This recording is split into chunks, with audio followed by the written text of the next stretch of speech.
Istri Kiai Ashari di Pati jadi sorotan usai dugaan pencabulan 50 santriwati.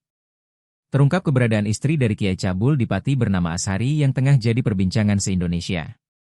Ternyata saat Ashari diduga melecehkan santriwati, sang istri berada di lingkungan yang sama dengan sang suami. Hal itu sontak memicu pertanyaan, kenapa sang istri tidak mencegah tindak asusila Ashari? Diwartakan sebelumnya, Kiai Ashari, pemilik pondok pesantren Endolokusumo resmi jadi tersangka kasus dugaan pencabulan terhadap santriwati. Kabarnya jumlah korban Ashari mencapai 50 wanita. Bukan cuma pencabulan, mantan orang dekat Ashari pun mengurai dugaan adanya persetubuhan yang dilakukan sang kiai. Hal itu diungkap Pak Di, mantan jamaah Ashari sekaligus ayah dari salah satu korban pencabulan sang kiai bernama Tari. Sudah lama kenal dengan Ashari dan sering mengaji di tempatnya, Pak Di sempat menangkap gelagat aneh dari pemilik ponpes tersebut. Pak Di curiga bahwa Ashari melakukan persetubuhan dengan jamaah santri wanita yang sudah bersuami. Dugaan itu muncul lantaran Pak Di melihat perbedaan perilaku Ashari kepada santriwati muda dan yang sudah bersuami atau menikah. Kalau dugaan saya di situ tuh menurut saya, dari apa yang dilakukan di situ, kalau santri yang belum rumah tangga itu pikirannya pasti resiko.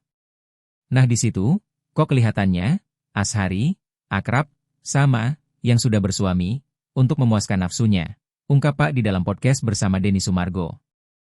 Berarti ada dugaan, Ashari melakukan, sampai berhubungan suami istri, dengan korban lain, yang sudah dewasa, kalau sama yang begini, remaja?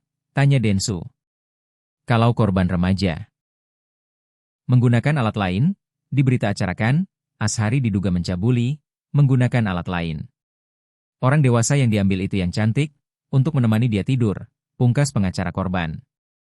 Oh jadi dugaannya kalau yang masih kecil disuruh, pijat dan tidur, kalau yang sudah dewasa, bobonya sampai hubungan suami istri, timpal Densu. Lebih lanjut, salah satu korban, Tari pun menceritakan soal kriteria santriwati yang diajak Ashari tidur bareng. Tari menyebut murid yang sering diajak ke kamar untuk tidur adalah yang memiliki wajah rupawan.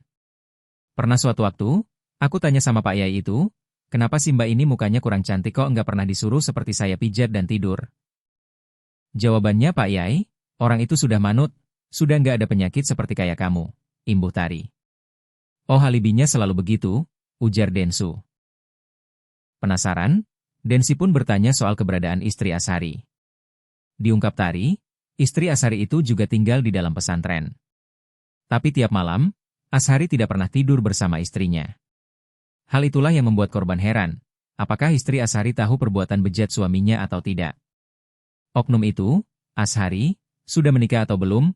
Tanya Densu. Sudah, jawab Tari. Loh ada istrinya? Tinggal di situ istrinya? Tanya Densu lagi. Tapi, Ashari, enggak pernah tidur bersama istrinya, pungkas Tari. Di situ ya punya istri, sudah lama nikah, ya seumuran, sudah punya anak 4, sudah punya cucu, sambung Pak Di. Umur istrinya? 40-an, ujar Tari.